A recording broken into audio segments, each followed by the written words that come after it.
let's start. So, alors, je le dis en français, hein. Bonsoir à tout le monde, ceux qui sont connectés, ceux qui ne sont pas connectés, j'enverrai à Alice, par exemple, et aux autres du groupe Musicothérapie, le recording de ce soir. Donc, on a le plaisir d'accueillir Peter Bloom. May I introduce you, Peter Bloom? He's a hypnotherapist, il est hypnothérapeute, and at the same time, he made a great work about sound healing. And that's why we are very interested in that group of research about musicotherapy in order to express yourself and to let us know how you move in that field and what is your work and how you see the sound, your sound healing system. So it's up to you, Peter.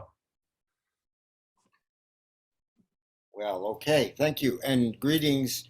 And my French is not so good, so I will speak in English. I hope that that's okay. If someone does not understand, you can, there's not so many, but you could ask Bryce for stop, please translate. Okay? Yeah. Your English okay? Yes, well, me, I don't speak English very good, but I understand. Understand it's okay for me, but to speak it's difficult.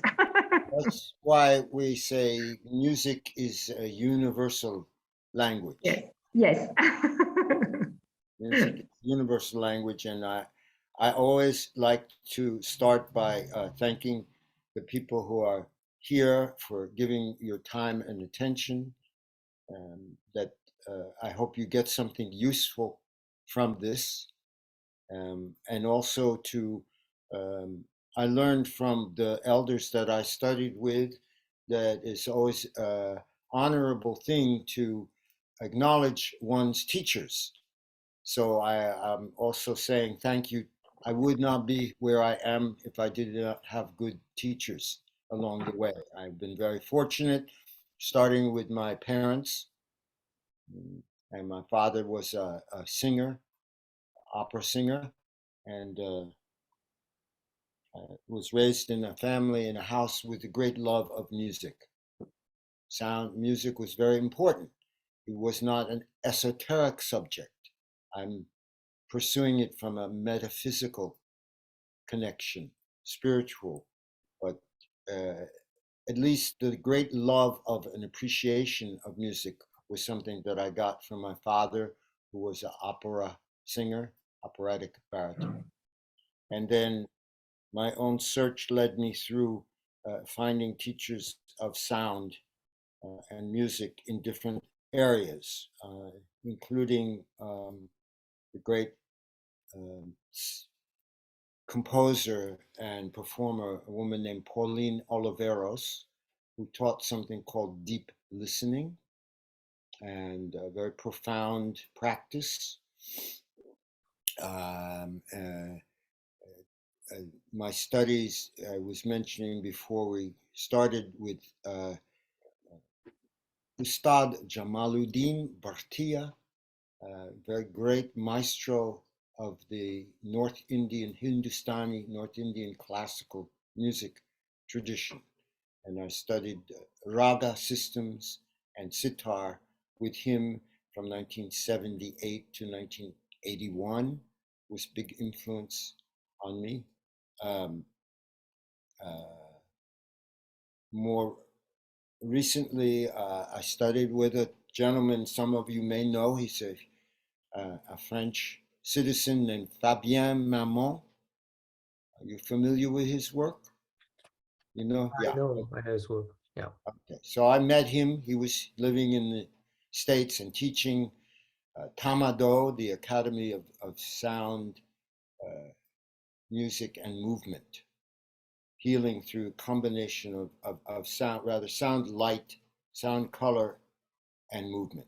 So the integration, listening to certain sounds with glasses on that filtered the light, so we see different colors of light in the different spectrum of light coming in at the same time as certain tones and notes, vibrations, and also combining that with movement, doing Qigong movements. So I'm just trying to give some acknowledgement that where I'm at, and at the same time also being introduced to the field of hypnosis in 1985. So long time ago, 37 years ago. At the same time, in the mid to late 80s, I was learning hypnosis. And we were using early version of sound and light machines, sometimes called learning machines. Greetings and welcome. Bienvenue. Bienvenue. Merci. My 5 words.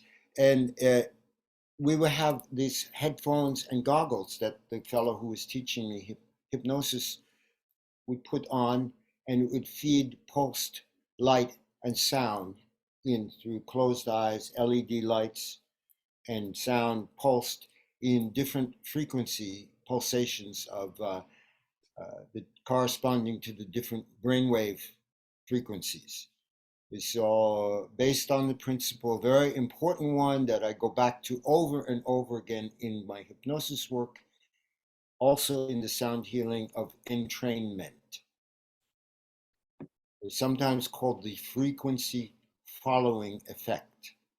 So that in nature, it seems there is a general principle that objects that are vibrating or oscillating in close to the same frequency will match.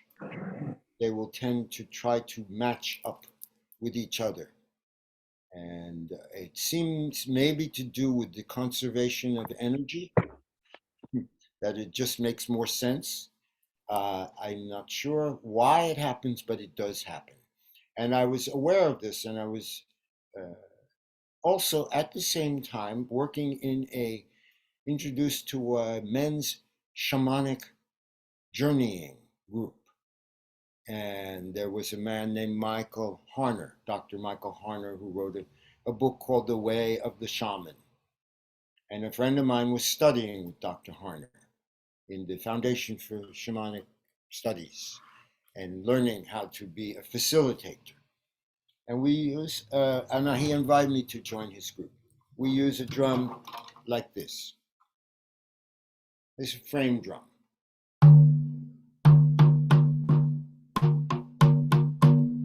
I'm very proud of this one because I made it. My first ever instrument that I made. So anyway, back then we're learning this technique to go into what Harner called ASC or SSC, shamanic state of consciousness, or general terms ASC, altered state of consciousness. Right? This is what shamans and medicine people have been fascinated with and utilized for thousands of years.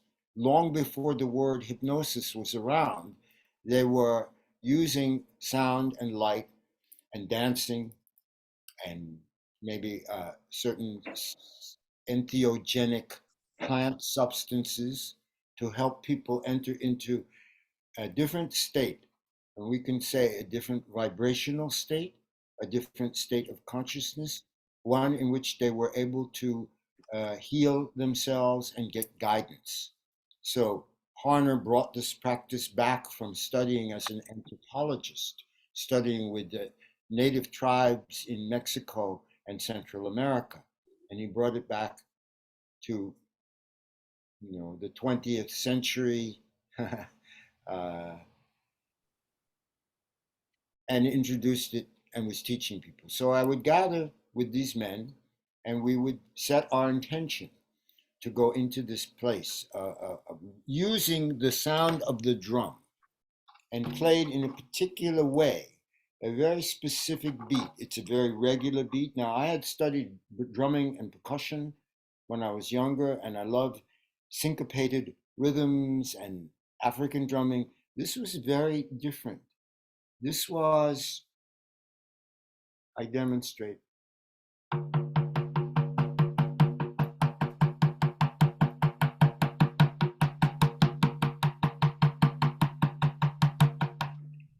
For 12, 15, 20 minutes, very monotonous. And I thought, well, okay, it seems to work. You know, we set our intention that we're going to go and get some help from spirit realm, and people did. They went and met their guides. I brought back, you know, an acquaintance with this fellow here who has been in my corner ever since, Owl. So anyway, I was just curious because we're using these. I'm going into the hypnosis office and we're using this equipment, very 20th century technological equipment. And then I go and hang out with my friends and we tie a bandana over our, and we burn some sage and we drum and we go into the lower world or the upper world and talk to our ancestral spirits. And I thought, I'm curious,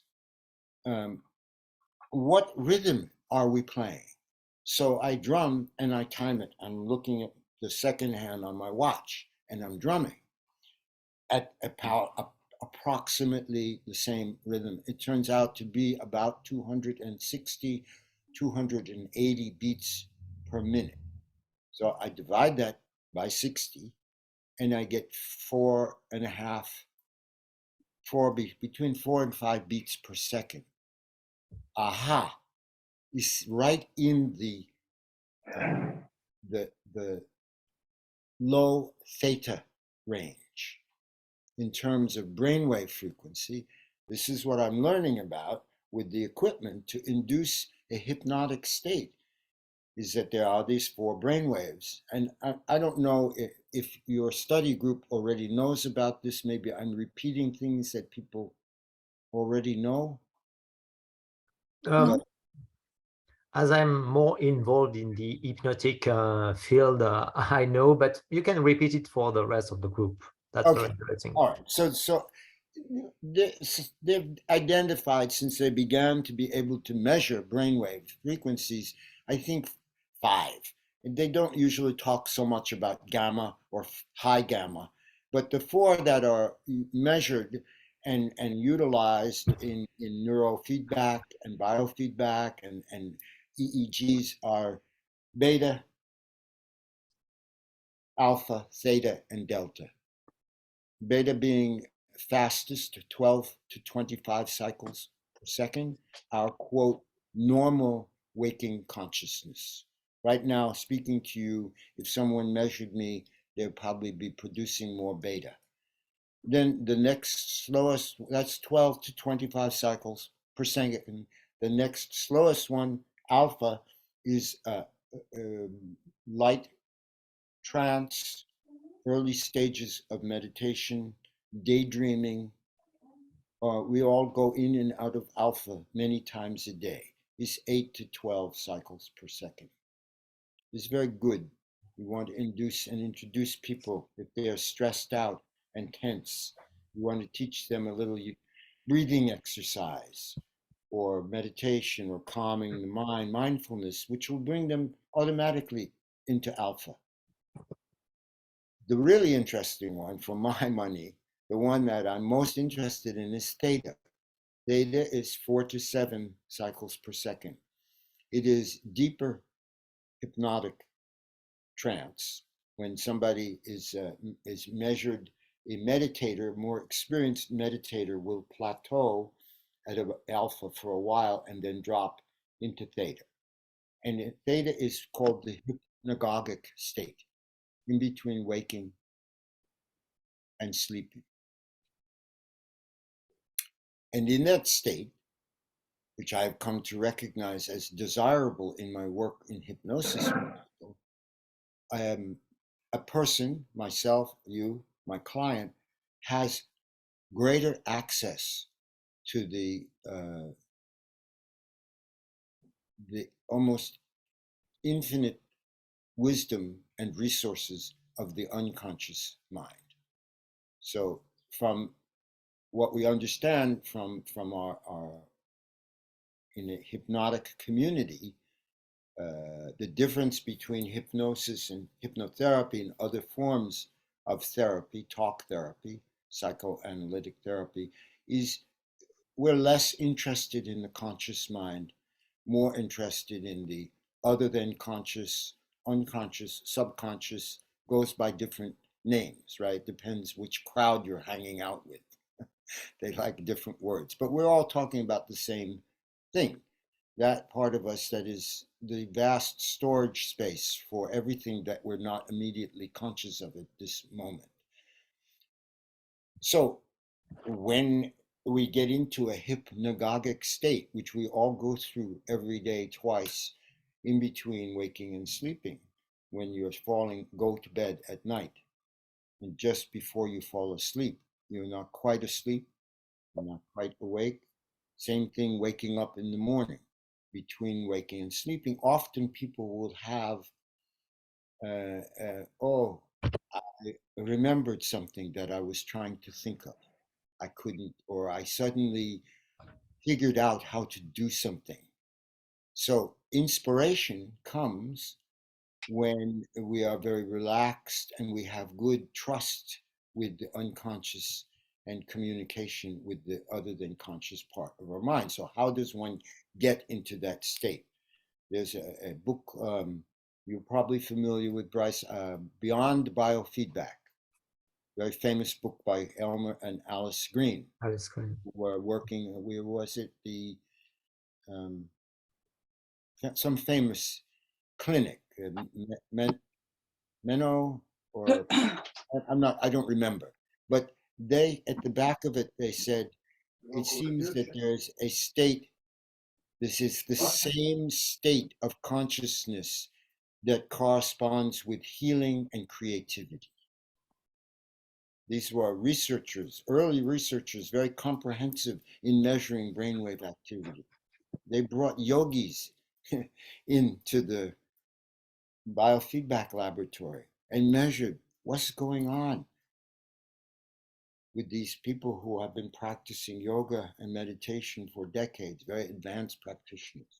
So anyway, that's an interesting thought, because in our work as hypnotherapists, in our work as healers, shamanic or allopathic, whatever field we're coming from, these are two areas that we really want to explore and enhance for ourselves and our clients, healing and creativity, right? If a person is stuck in their life, and that can come in many different flavors, right? They can be stuck emotionally, physically, psychically, mentally. If they are stuck, how can they get moving again? How can they access creative solutions that will allow them to get unstuck? That's a good question to ask. And so I've found that, sure, I can talk to people in trance, and that works very well. And I can also say to them, you know, I have this instrument here. And I just move this back a little bit so that you can see this. This is a tambura. Bryce, is this more hypnosis or sound healing, this group? It's more about sound healing. Okay. But anyway, we can make the bridge between the two topics, well, because in that case there's here, a link. So this instrument, this is truly a magical, extraordinary instrument. It's called tambura. And I haven't tuned, I should have tuned it before playing. It may need some tuning. I just took it out of the case, but Yeah. Let me just adjust a little bit here.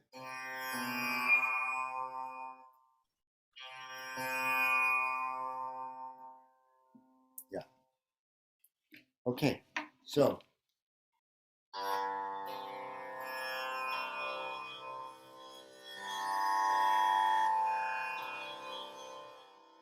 now I know that the sound interface on Zoom is not the best, the audio interface, but I hope you can hear the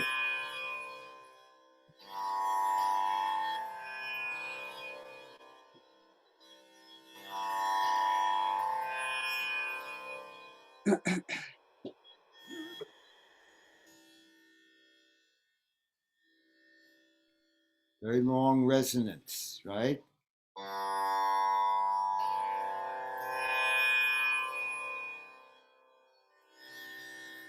Now, I can play this for someone for a few minutes and just ask them to focus on the sound and breathe and allow the sound to wash over and permeate their being.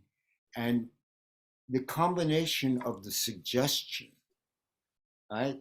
The famous guy, Jonathan Goldman, a pioneer in the field of sound healing, many years ago said, frequency plus intention equals sound healing. And another gentleman I study with a lot, John Beaulieu, who I get my tuning forks from, who knows a lot as well. He's a naturopathic doctor, craniosacral practitioner, polarity practitioner. He's always saying the intention is as important or maybe more important than the actual frequency. So I could tell you that in the Indian music scale, these strings are tuned to pa and sa. So as opposed to, I don't know if you, in French how they say, in English we say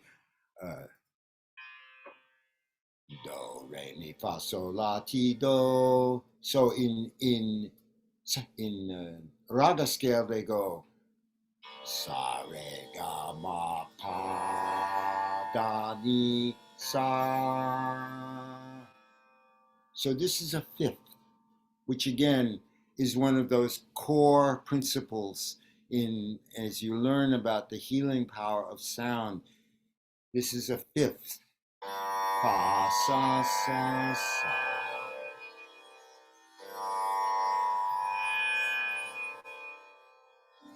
It is the same interval as is used in the basic tuning forks here, the body tuners that I use with a lot of my clients that are a C and a G. And I usually strike them against my knees. And I don't know if people can hear that or not. But if I strike it against a harder surface, it's more of a clang. Now I can hear the higher sound. And I'll hold these up to someone's ears and they will get tuned.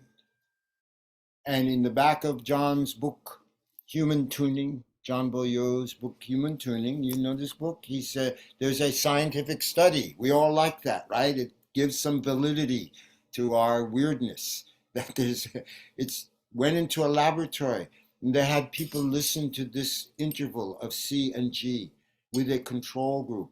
And they showed that there was a spike in the production of nitric oxide in the body.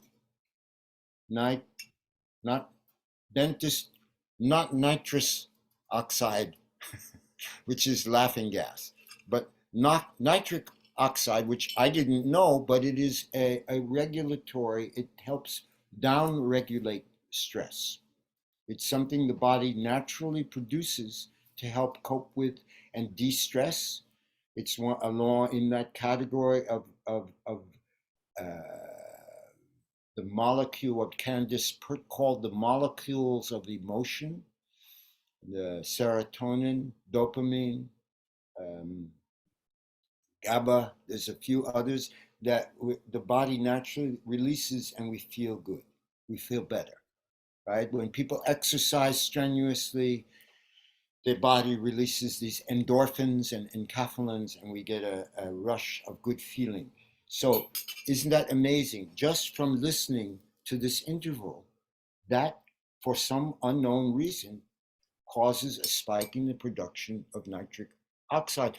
Now, did these ancient sages and musicians in India know that? I don't know, but from experience, they must have figured out how things work. Same thing with the drummers. Did the ancient, the old shamans in Siberia and in Guatemala, wherever they were, did they know when I drum like this, it's going to induce theta brainwaves? I don't think they had a clue what a theta brainwave was, but it didn't matter. They observe, they do, and they observe. So this is how we discover things, and now we're getting validity, verification from the scientific world. So,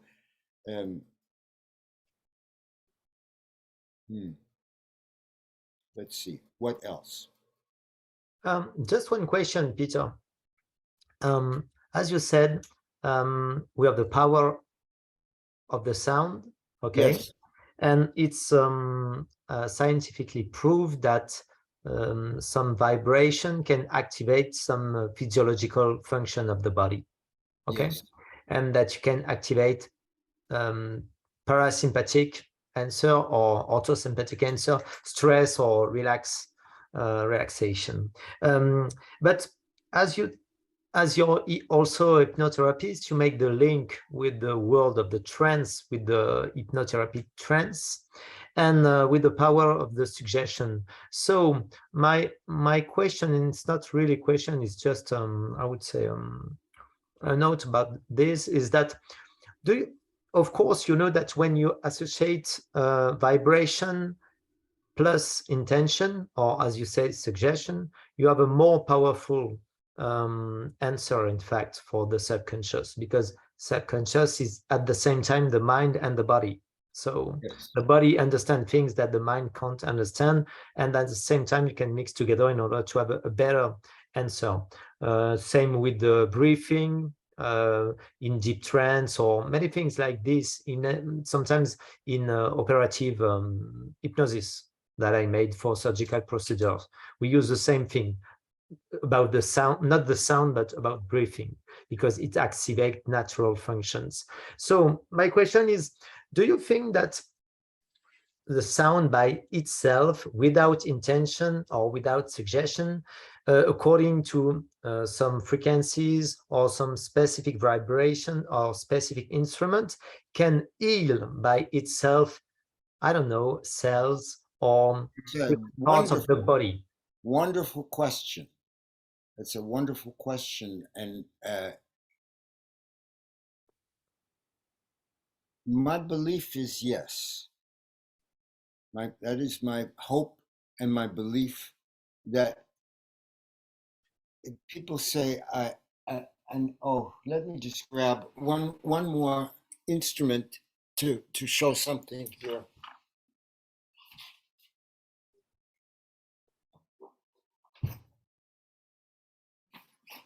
I thought I had everything I would need, but I realized I want to show this. We say maybe all the man-made sounds, all the sounds that we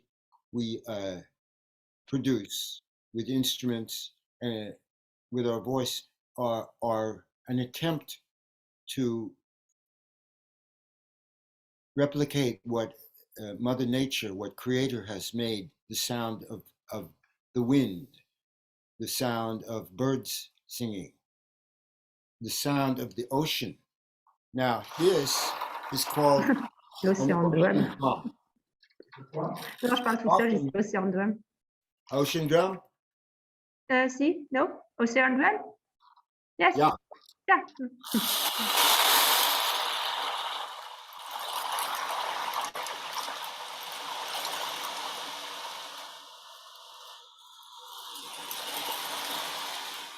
is my English is very bad. Right?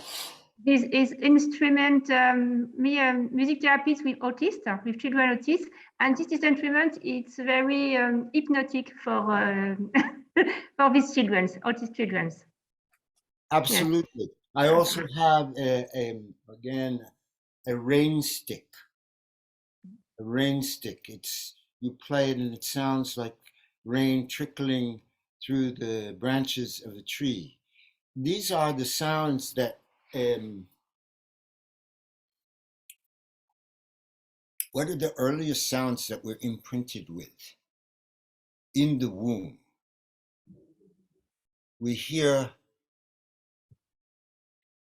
and I'm going to get a different drum for this because that one is too high pitch.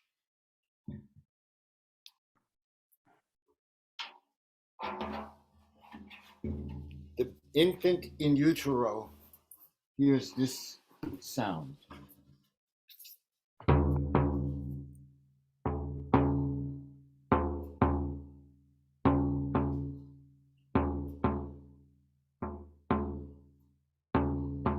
That is the sound of mother's heartbeat.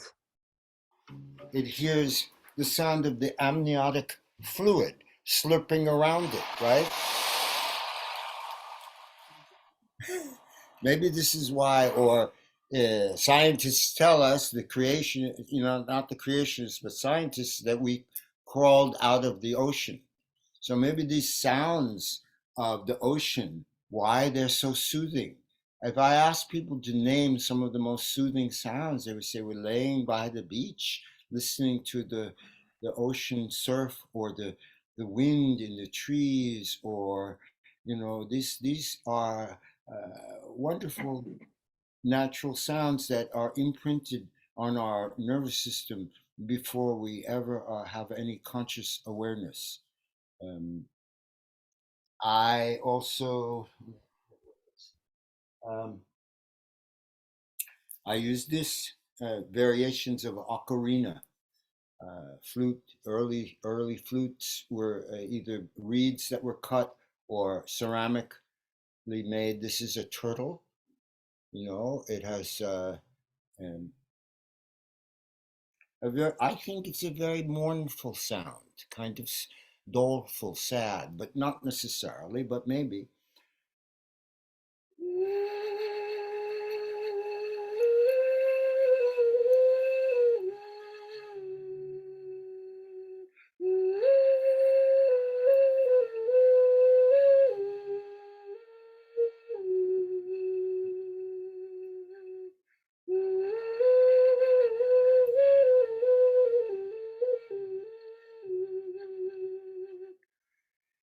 Mothers, there have been studies about the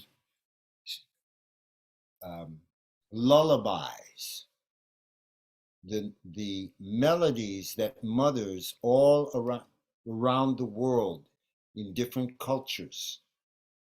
You have your hand up, sir? Do you have something? Yeah. Yeah, I'm Pierrick from Strasbourg. I'm working in the field of pain and how much the sound can reduce pain. And it's quite interesting because what you showed to us, this instrument reproducing the sound of nature. Yes. It's quite interesting because we have some results showing even in animals that these sounds are really very efficient to reduce pain in children, adults, and animals, even rodents. And it's quite interesting that it could be preserved through evolution in a way. So basically, it reproduces the sound of nature and what could have been encoded in our memory, in conscious memory of what is surrounding us for years, environment and the sound of nature. And it's quite also interesting. It's also very interesting to note that in most virtual reality applications that are developed at the moment, they are reproducing these sounds to help the subject enter into a relaxation state. So that's one comment I have, because we are also using a lot of sound I'm glad to hear that. in our clinic. And there's the second aspect, it's more a question. And I'm working very much in the toucher massage, what we call the massage, skin-to-skin interaction between the mother and the premature babies. That's my main job at the moment, and how much it helps. And it reminds me that basically the sounds, it's a mechanical stimulation as well. And it could be, do you think this improvement of the well-being could be maybe mediated by something which is not linked to the auditory processes, but more at the skin perception, maybe? Bien sûr.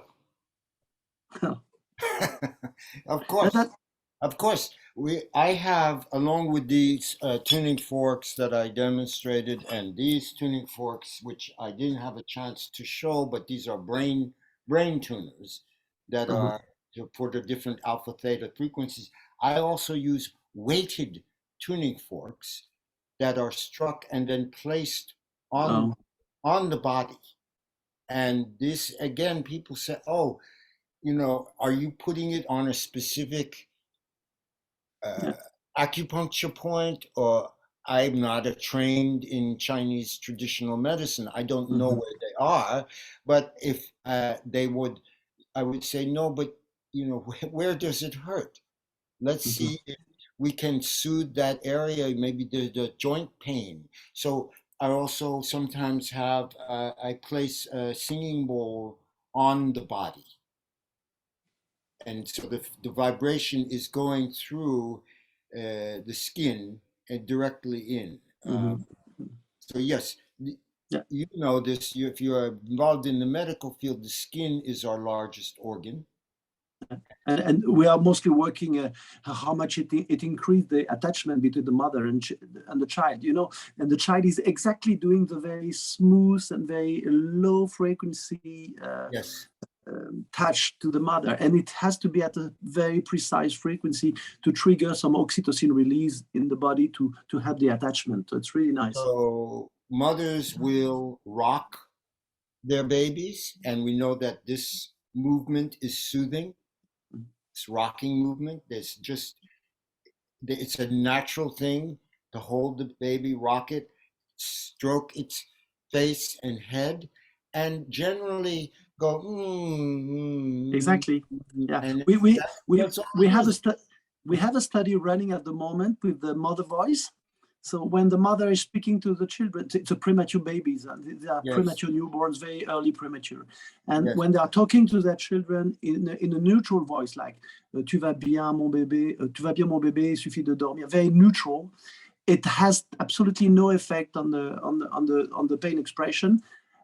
Whereas when the mother is speaking to the baby like that, tu vas bien mon bébé, ça va beaucoup mieux, with the voice modulation, like singing, it's exactly working very well. Beautiful. And we have very strong increases in many well-being hormones and neurotransmitters, so it's wonderful.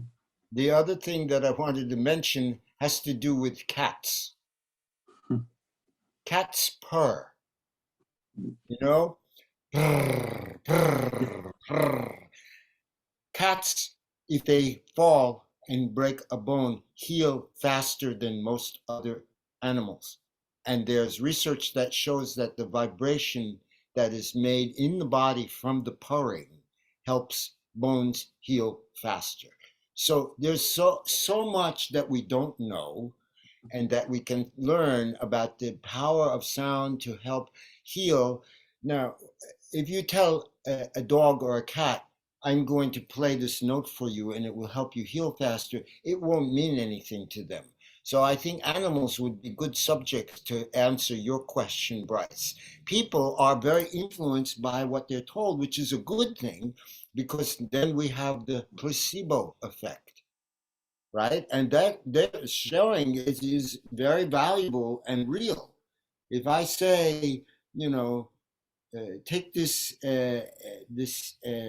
drink this water, I have magnetized it, I have chanted into it, it will make your headache go away. And the person really believes that, there's a pretty good chance that their headache will go away, but not because I did anything to the water. It's because I have activated their imagination and their internal healer has gone to work. You know, the famous hypnotherapist, the one whose name we all know, Mesmer, right? He was a very famous guy, and he claimed that he could magnetize people, and it was an invisible force coming out, and he helped heal many people. And they sent over a committee to investigate his claims that said that's a lot of baloney. There's nothing going on, but he is getting results. But we think it's nothing more than the result of an active imagination or a heated imagination. Well, of course, and that's why combining the sound with the suggestion is even more powerful. Yes. Yes, I just have a question about singing, you know. Okay. Because we have about 4 minutes left, but yeah, go ahead. okay. So, yeah. Singing is best. Singing, everyone should sing. Everyone should sing. I knew that you've made some experiments about singing and harmonic in singing. Yes. And according to my knowledge about trance, hypnotic trance, which is more my topic, I would say that scientific studies show that harmonic or specific mudra, you know, with specific vibration, with specific sound, can activate hormonal specific zone. Do you have experiments about this? I know that you made some research about this. Well, I do this practice myself, and I believe that the production, learning to isolate the overtones which exist in the voice for everyone, and learning to accentuate them is a healing practice. And I don't have the scientific research to back it up. That doesn't mean it doesn't exist. Maybe people can go and look and find papers that have said this, but if in case anyone does not know what we're speaking about, I give a very brief demonstration here using another wonderful drone instrument. This is the Shruti box, which is from India, that is producing again the C and the G. It's a drone instrument. It's a bellows. It's just playing in the background. And if I sing with it,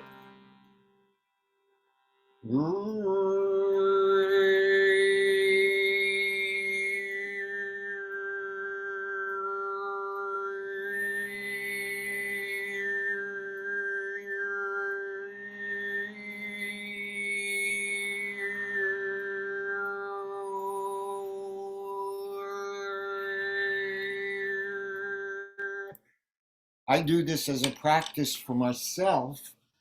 I used to use a lot of drugs and alcohol, and I don't for many years, but I still like to get high. and nothing gets me more high than doing these practices. I can sit for a half an hour and do this, and I am clear. I'm not falling over, but I am very different, changed state of consciousness. So I do believe that it affects the brain wave activity, and why is it called magical voice? You know, in the Mongolian shamans who do this, and in Tuva, they develop this, and they do this, and I've done this for people, and they say, I right away, when you started to do it, I went into a different state. So, you know, again, I like the Native Americans say great mystery. They don't say God, they say great mystery. So there's some things that are still kind of mysterious. We're slowly peeling away the layers with science to find out why these things work. I think the a long, long time ago, these meditators and yogis and shamans went into altered states and they visited other dimensions, and they came back with these experiences that looked like the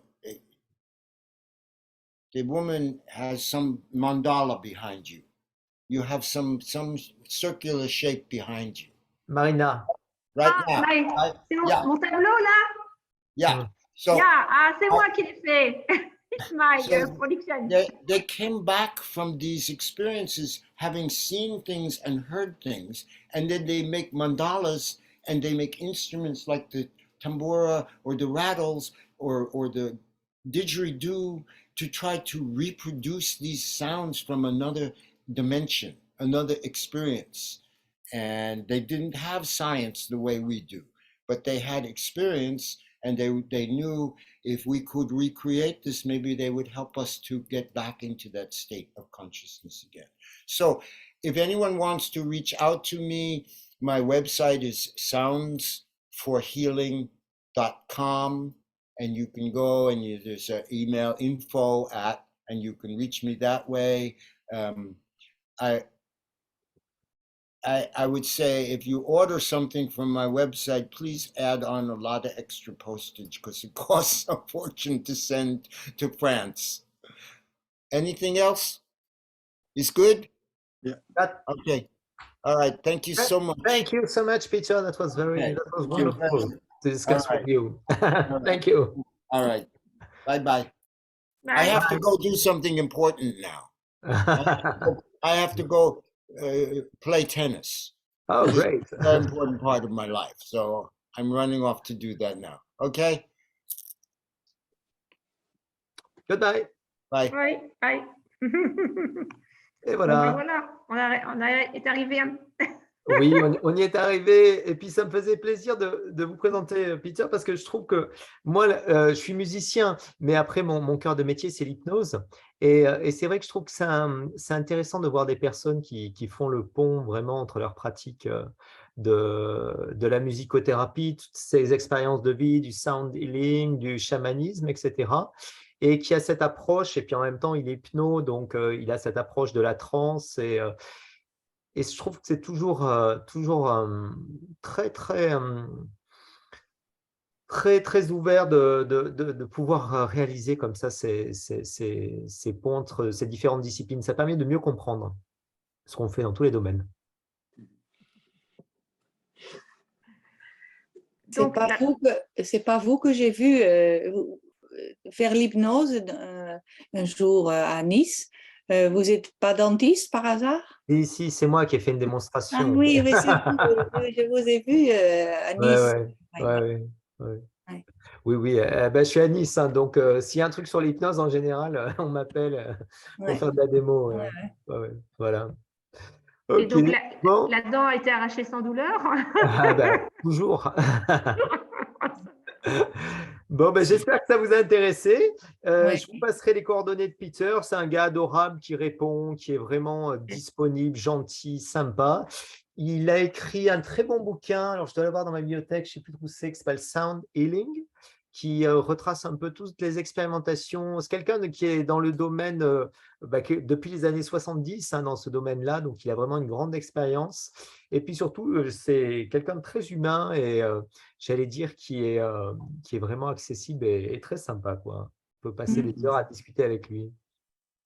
Merci beaucoup. Oui, c'est passionnant. Il a une sorte de clientèle sur...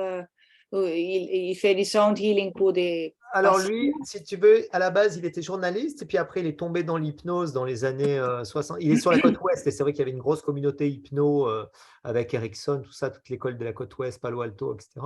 Et puis après, il est tombé entre guillemets, dans l'hypnose dans les début des années 80, mais avant, il avait déjà toute une culture musicale, c'était un musicien, quoi.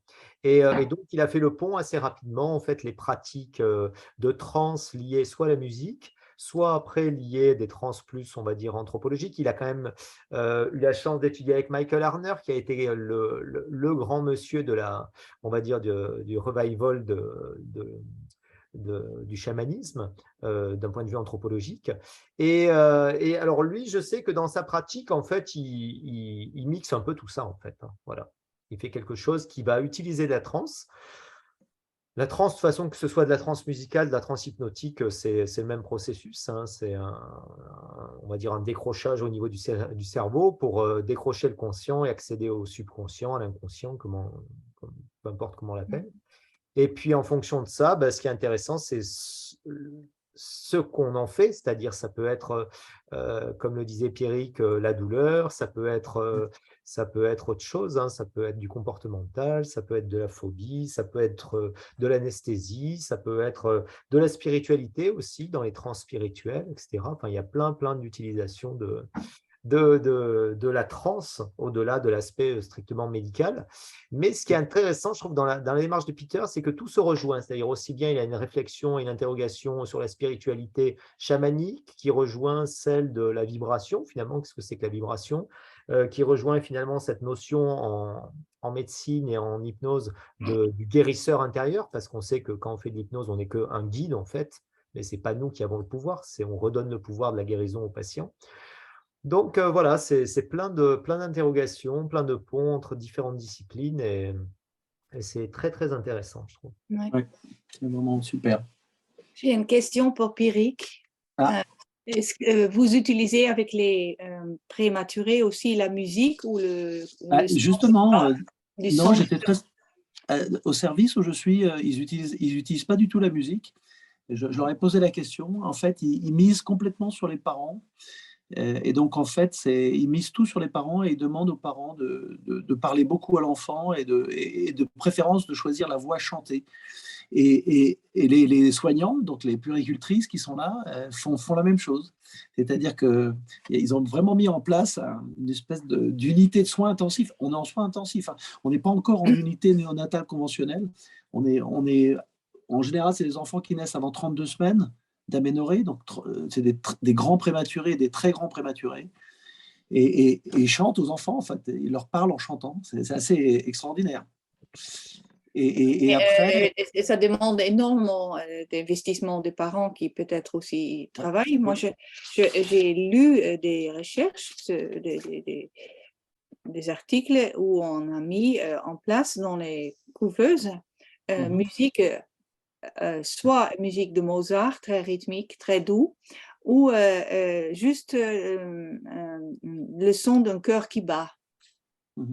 Parce que le silence est terrible pour l'enfant. Oui. C'est comme ils se sentent morts. Ouais. Parce qu'il n'y a pas de son autour de lui. Et cette lumière aussi, il y a énormément de lumière. Justement, ça fait partie de ce qu'on appelle les soins de développement. J'essaie de me partager entre différents groupes. Vous ne me voyez pas beaucoup, mais j'ai fait un gros travail avec Stéphane Guettin, que vous connaissez probablement. Sur la musique et la douleur, mais je suis plutôt dans un groupe de réflexion sur les soins de développement où on traite aussi de ces aspects-là. Mais je pense que pour le groupe, ça vaudrait peut-être le coup d'inviter Manuela Filippa. C'est une Italienne qui a fait tout ce travail il y a une dizaine d'années sur la musique pour les nouveau-nés prématurés. Ça avait été beaucoup photographié dans le National Geographic. Elle avait fait plein d'articles à ce moment-là. On voyait un petit bébé avec des écouteurs. Mais ça vaudrait. Comment ça s'appelle ? Elle s'appelle Manuela Filippa. Elle est à Genève actuellement. C'est une femme avec qui on travaille régulièrement et qui est musicothérapeute et qui a une expérience énorme sur le nouveau-né prématuré et son accompagnement pour qu'il ait un bon développement. Mais je peux essayer de la contacter si ça vous intéresse comme témoignage. Elle parle français ? Elle parle français. Ok. Et Filippa, c'est avec PH ou avec un F ? Avec un F. Filippa, F-I-L-I-P-A, il y a peut-être 2 P, mais... D'accord. Et ça vaudrait peut-être le coup si vous voulez... Vous la connaissez ?